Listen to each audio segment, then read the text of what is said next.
On to Mayor's communications. I'm pleased to report that the Guildford Borough Council has achieved a highly valued AAA stable credit rating from the international ratings agency Moody's Investors Service. Very few councils have asked for to have this sort of assessment, and we are the first district council to achieve a AAA standard rating. This means that we have the highest standards of financial management and budget control, and represent an exceptionally low credit risk. AAA rated institutions have access to the lowest rates of borrowing, and this will hopefully make things much easier to raise funds for major projects at the low cost to the Guildford taxpayer. This is particularly important this year as we have taken on, we have to take on 193 million housing debt. Receiving this external validation is a great achievement, and congratulations to the Chief Executive and every member of his team for the great achievement of bringing it all about. Congratulations, we congratulate Shelford Ward member James Palmer, who won the Mayor's Children in Need quiz.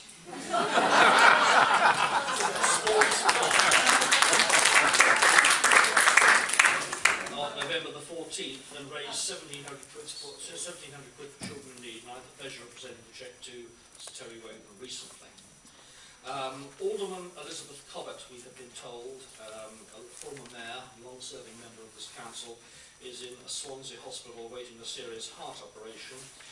She sends everyone her very best wishes for Christmas and the New Year, and we send, I'm sure, her hours back to her. Finally, Alison Cox has been the manager of the Guildford Citizens Advice Bureau for the past 32 years, or 1980 as we might remember it. During that time she's made a significant contribution to the branch of the CAB and showed a selfless dedication to helping the vulnerable members of our community. She is now retiring to Dunster in Somerset, and I would like to present her with a certificate in recognition of her marvellous 32 years of service. Where's Alice?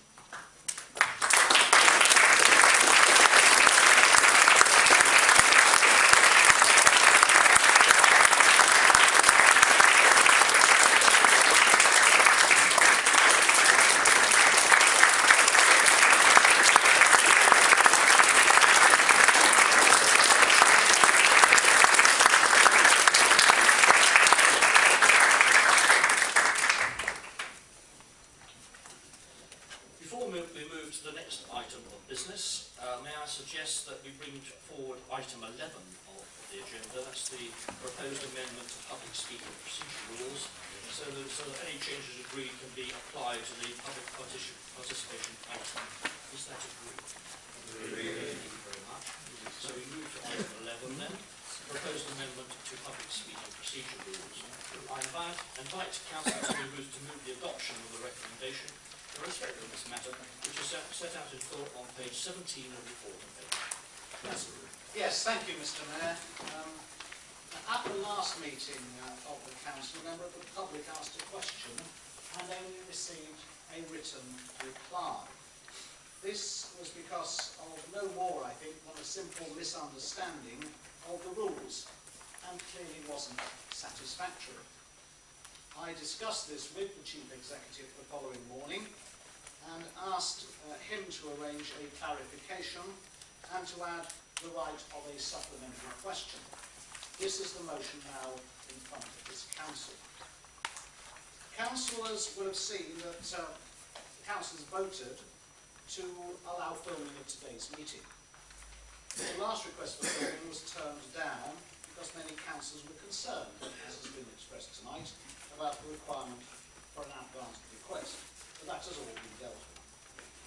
As far as this is concerned, and there are in fact a number of other motions for later consideration, perhaps it may well be we've got to a consensus on them, which will be very nice indeed, but basically this is a motion to allow time and space on the agenda for the public to ask supplementary questions, to allow them a further opportunity to look at the written answer and to ask a supplementary question in relation to it. I think that is important in the context of facilitating the public in asking questions of what we do, what we propose, what we have before us, so that you are even better informed than you may be at the moment as to what is going on and will go on in this council. There is also, if I may speak to this, Mr. Mayor, a further amendment proposed by Councillor Meredith. May I speak to that?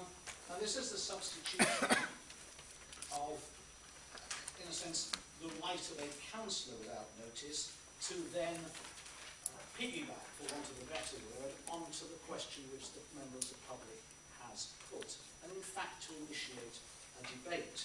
So in fact the question from the public then becomes the launching pad for a debate. Now, I'm not sure that is necessarily a welcome thing, or indeed something that we should make a decision on tonight. So I would commend to you the amendment which I put forward about extending the right of a supplementary question to the public, that as far as the amendments proposed by Councillor Meredith, these be again the subject of the sort of working party which Councillor David Wright on my left mentioned in his speech on the previous item, and a working party which I will indeed propose, I hope with cross-party support, in a subsequent motion later on this evening. Thanks. Councillor David Wright, would you like to second the motion and also speak now, or reserve your speech to later on? I'm happy to second, Mr. Mayor, and I'll reserve my right to speak. Okay, I've received notification of an amendment and invite Councillor Anne Meredith to formally move her amendment, which is set out on page 17 of the report. Mr. Mayor, I so move. May I ask Councillor Wendy May to second? Thank you, Mr. Mayor. I'm happy to second. Councillor May, would you like to speak now, or reserve your right to speak later? I'd just like to say very briefly, really, that we have issues in our wards that we're aware of or have been helping our residents with in the past. It'd be very helpful if we could respond accordingly when they do come and ask a question at full council. I think it would, if anything, it will just help us to represent and help our residents more effectively in the future. Councillor Meredith, I unfortunately missed you out. Would you like to speak to me? Thank you, Mr. Mayor. Obviously, I welcome the recommendation that a supplementary question can be put by the member of the public, and I welcome the Leader of the Council's comment that should this amendment be unsuccessful this evening, that actually it can be considered by a working party that may be proposed later in this meeting. However, the amendment that I am putting actually would harmonise the rules for public questions, from questions from members of the public with those from councillors.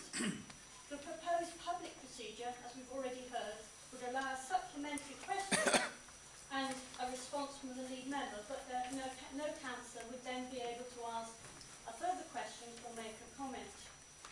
When it comes to councillors making a question, our procedures on page 119 of the Constitution state any councillor may, without further notice, make one further comment or ask a question arising from the response given on any matter raised under this procedure rule.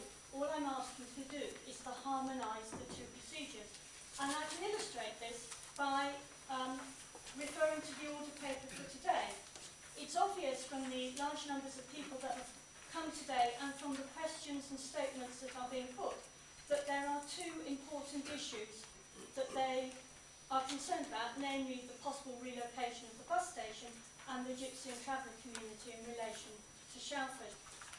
It happens, fortunately, that there are questions from councillors this evening that happen to be on the same subject, so there will be an opportunity for further questions and further comments. If there had been no questions from councillors tonight, after those supplementary questions, that would have been it as far as the public were concerned. I'd like to take up the point that Councillor Maynard said. When a member of the public puts puts a question in, it is probably of interest to the ward councillors or other councillors, and this amendment would therefore allow the ward councillor and other interested councillors to actually contribute to the discussion about the topics that are raised by the question. And as our constitution says, the core value of the council is that its work will be publicly accountable and presented with openness and transparency. And I would argue that this proposed amendment does just that. And I would ask this council to support this amendment. Thank you, Mr. Mayor. Any other members of the council who wish to speak on this? Councillor. Thank you, Mr. Mayor.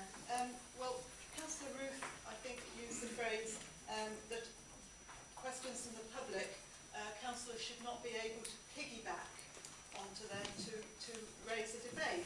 I don't think it's a matter of that at all, because if any member of this council wants to cause a debate, they can ask a question themselves, and as Councillor Meredith has pointed out, our constitution allows that to initiate a debate and for other councillors to comment.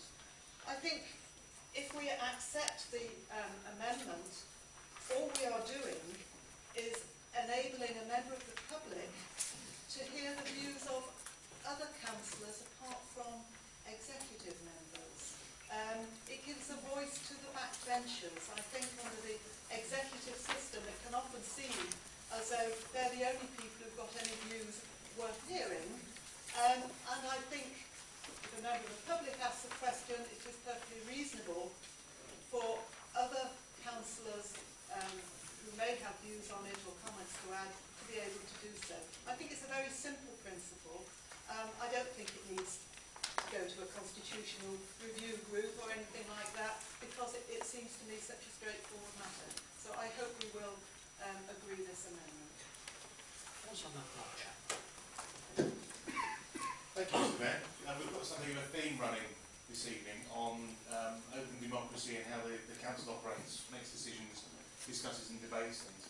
And I think that allowing comment on a question from the member of the public is an extension of all of that. It doesn't mean that we have to make a final decision on anything. It merely allows us to express views and opinions raised, and as an example tonight, on issues which are either contentious or extremely important to the public. So I think it's healthy and really endemic, all the things that are coming up tonight, that we should be able to comment when a member of the public brings something to our attention. And the feeling that I get from the council as a whole is that we're really thinking about moving in all these directions anyway.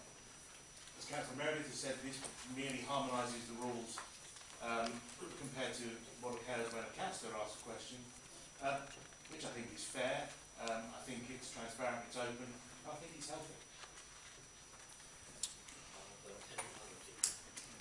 Councillor Young.